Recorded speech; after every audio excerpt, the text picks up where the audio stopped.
Hi everyone, welcome to this newest video. My name is Johan and together with me is a very special guest. It's Filip Verloy from Rubrik. He's field CTO at Rubrik. And Filip, well, what would you like to explain to us today? Yeah, so I wanted to sort of cover backup and restore from a sort of legacy perspective and then sort of introduce Rubrik and how our solution works and the differences between the architecture and I think more importantly the operational model of how people use the solution.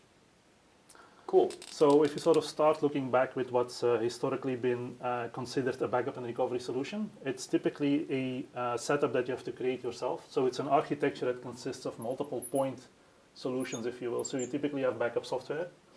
You have to install that backup software on a piece of hardware.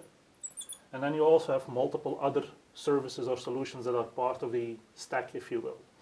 So there are things like a search server, there are things like proxy servers or data movers. So all of these components, they require software, they require hardware, and you sort of have to build this stack yourself as an architect or as an operator. Once you have installed the software solution, then you're able to take backups, but you have to write your backups to something. So typically, historically, this was tape, but more and more, of course, it's a disk-based dedupe solution, if you will. But the point is really that now you have software from vendor A, you have hardware from vendor B. In this case, vendor B delivers the hardware, vendor A. But you also have operating system solutions that sit on the hardware before you can install the services from the backup vendor. So again, this is then vendor C. So there's a lot of different components that you sort of have to manually manage before you actually have a solution that can serve as a backup and restore. Which makes it quite complex, I would say. Absolutely. So not only from the initial installation, but then also you have to keep this thing up to date. So you have different patches that you have to install on the operating system level. You also have patches of the backup software itself. Maybe you have new versions of hardware that come out that you have to manage. You have to think about licensing. So you typically design a solution for a specific capacity that you have in mind, but you sort of have to predict 3 years in advance, 5 years in advance, which license do I have to buy to be able to build this thing end to end. And that makes it even more complex. Yeah, absolutely. And then we haven't even talked about how do you operationalize it from a day-to-day perspective. So what Rubrik really did is we looked at this architecture and we said if we have customers who are interested in building things like a software-defined data center, or they're interested in concepts like infrastructure as code and so on. If they have this legacy model, can they actually easily move to such a concept, or is this more of a blocker? So we obviously decided this was a blocker, so we said, okay, what if we converge this entire stack into a single software fabric? Would that then help people to build what's next for them? So that's specifically what we did with Rubrik.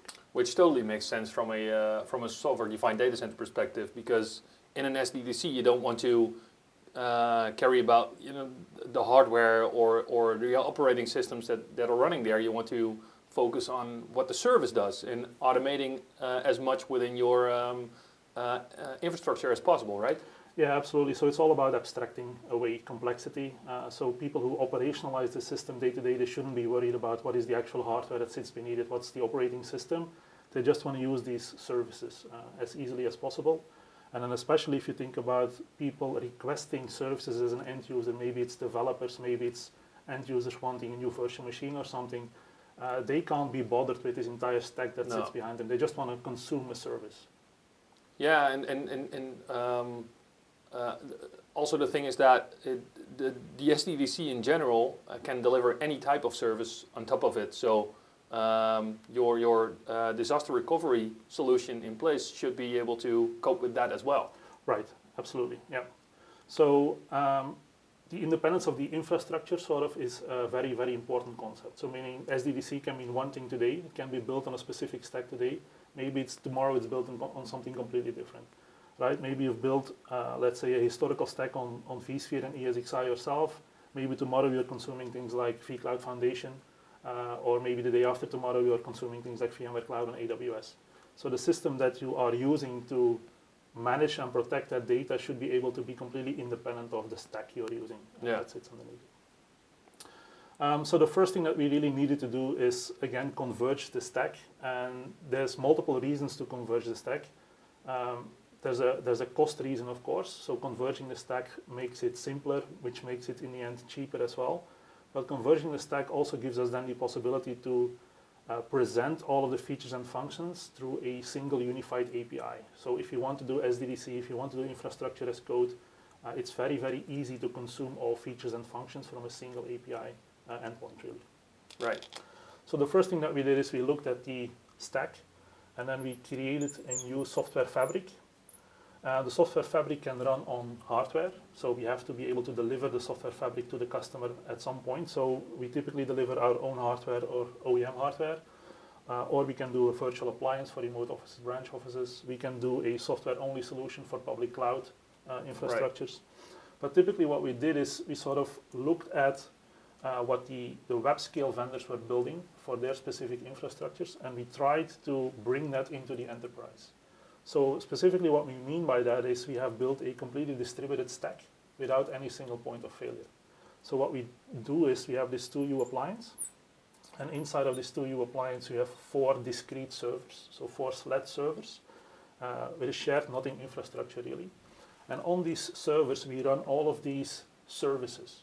So even though we do not have a discrete, let's say, metadata service or a discrete search server or a discrete data mover, these components, they run in a distributed fashion across the entire stack. So let's say we have a couple of services, let's call them ABC. Then we run ABC on all nodes in the cluster. So an individual server we call a node, and a node runs the entire stack that you need to do backup, restore, replication, archiving, and so on. So the concept really is if you start to lose nodes in the cluster, that's totally fine from an operational perspective. The system keeps on running.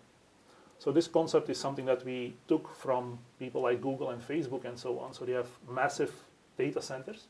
Of course, in these massive data centers, there's always failures in terms of hardware components. But they don't typically stop operation if there's a failure of a hardware component. They just wait until the next cycle that somebody can show up with a card, put in a new hard drive, and keep running again. So that's the same concept that we have for our solution. So we run these services distributed throughout the entire stack. And then what we do is we have to have a storage target as well. So we have the, let's say, the application completely converged, but we have to write to a storage stack at some point as well. So what we do is we provide the storage stack ourselves. So each node has direct attached components to it. Right. So each node has 3 spinning disks and 1 SSD for performance. And then the idea is that each directly attached component of each node together contributes to one large storage pool, if you will, that we present in one single namespace to the application. And the application, again, is running in a distributed fashion. So the application can make use of this single storage component in this single namespace. Meaning that if we put in more nodes in the cluster and the cluster scales, then the namespace becomes bigger, the storage pool becomes bigger, but there is no reconfiguration to be done anywhere in the cluster. So it scales out linearly. Absolutely. Yeah. Nice. Yeah. So then the idea becomes, from a architectural point of view, we've now made it much, much easier to use and to operationalize. But then you actually have to use the application itself as well. So the way that works in a, let's say, a traditional environment like you have here, you have to think about all of the applications that you want to manage from a backup and restore perspective. So let's say you're getting a new application which consists of a number of virtual machines. Then you have to think about creating backup jobs for those new virtual machines, backup schedules. Maybe you have to configure blackout windows to not interfere with existing applications and so on. So all of these things really are in the, let's say, in the mind, in the best practices of that backup administrator himself. So he has to be able to translate business objectives into backup policies for his specific application. Yeah. So the way that we think about it typically is if you have, let's say you have business objectives. So business objectives really define how do I want to protect, how do I want to manage my business critical applications. Are these your RTOs and RPOs? Absolutely. So in a backup perspective, this is translated into RPOs and RTOs. So the recovery point objective and the recovery time objective.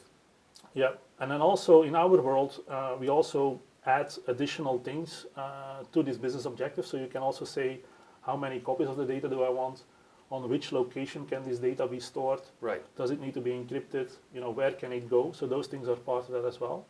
But if we start from RPO values as a sort of business objective minimum set, then this is typically what it looks like. So you have your RTOs. You're using these values to build the configuration in your legacy stack. And then the way that we've approached it is we said, okay, we also have business objectives, of course, but we don't really want to make the backup admin responsible for creating the best scheduling and creating the best operational model. The reason for that is if we show up with Rubrik at a customer, on day one, the backup administrator, of course, knows much more about the infrastructure than we do. Yeah. So we show up with zero knowledge of the infrastructure. He knows exactly what has happened historically over many, many years, potentially.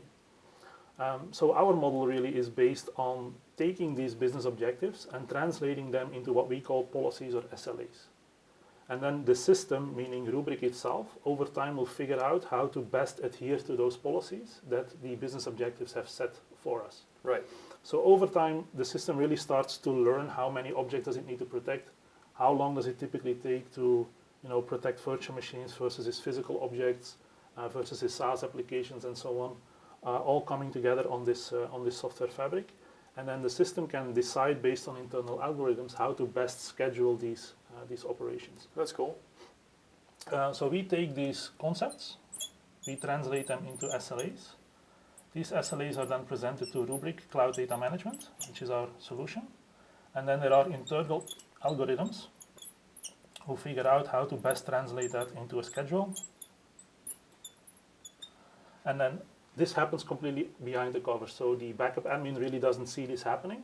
And if you add new applications to the stack, they automatically get an SLA assigned to them based on where they're sitting in the infrastructure. And this entire operation, again, happens automatically based on what we've seen these other objects doing in the system. Nice. So this all is pretty awesome. So one of the things that I think that Rubrik stands out is that you have a whole different approach with APIs, right? APIs and UIs. Because what I understood is that everything built in the solution can be configured with the API, and your UI is actually utilizing your API to do so, right? Yeah, absolutely. So how does that work? Yeah, so as you said, we have a very easy to use HTML-based user interface. So it's HTML5 based, and it actually consumes our RESTful API in the backend as well. So our design philosophy has always been API first. So the idea is that all of the features and functions that we have in the solution should have an API endpoint, so it's easily consumable. So if somebody wants to use Ansible, Puppet, or Chef to orchestrate the system or to automate the system, that should be an easy possibility. So the way that we think about things is it's just another service that runs in a distributed fashion across the entire cluster. So let's call it the RESTful API service. So the idea is it covers the entire stack again. So it has the CDM software stack, and it also has the storage layer that it presents. So both of these come together and are presented as a single RESTful API. Right, and RESTful is a general standard for APIs, right? Yeah, so the reason that we decided to go down this path is, again, it's a standard. People like VMware are using it, people like Salesforce are using it. It's very well understood in the industry. Yeah. There's also a couple of other benefits that we get from doing this. So by presenting the RESTful API, and again, the way that you approach the API is you can pick any random node in your cluster, connect to it, and that will give you the RESTful API endpoint. But we also run, so we actually run the Open API spec. And as part of the Open API spec, you have the Explorer, which was called Swagger before. Yeah. So the idea is using the Open API Explorer, you can log into the HTML interface of the Swagger interface, if you will. And from that interface, you can easily start consuming it. So you have all of the examples on how to build a REST call laid out completely for you. So you can actually start consuming it directly from that interface. We've also added documentation. So we're using an open source framework called Redoc. So we have a versioned API. So right now we have version 1 and version 2 of our API endpoint available. It's completely documented through Redoc. So all of the nitty-gritty details are available there. And again, you can go to that Redoc interface from any node in the cluster. That's really cool. So the reason that we have that, of course, is people are more and more interested in things like infrastructure as code and so on. So they want to consume this service, but they don't necessarily want to use another vendor's interface to do this. So the idea is really that CDM should become an invisible part of the infrastructure. We provide a data management layer, if you will. So we protect and manage all of the data components in that SDDC or in that infrastructure. But the way an end user interfaces with it shouldn't be hampered by learning a new interface or consuming our user interface. So we easily fit into any stack. So if an end user or if an organization wants to use things like vRealize automation, for example, that plugin is already available. So what we do beyond this API first architecture is we have a community. The community is called Rubrik Build. And on Rubrik Build, which is a web portal that points to our GitHub repository, if you will, but we have a lot of these modules already available. So we have software development kits for Python, software development kits for Go. We have the VRO plugin that you can then use to do VRA integration. We have ServiceNow modules available. So the idea is that the system is very, very easily usable. But if you want to take the next step and integrate it into, let's say, an automated infrastructure, that also should be very, very easy. So that's why we sort of put our mouth where our money is, for example, and we made those components available on our build site. That is very, very, very cool. Okay, Philip, thanks so much for explaining this to us.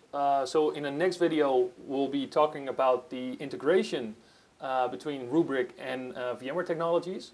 For now, thank you so much for watching, and we'll see you next time.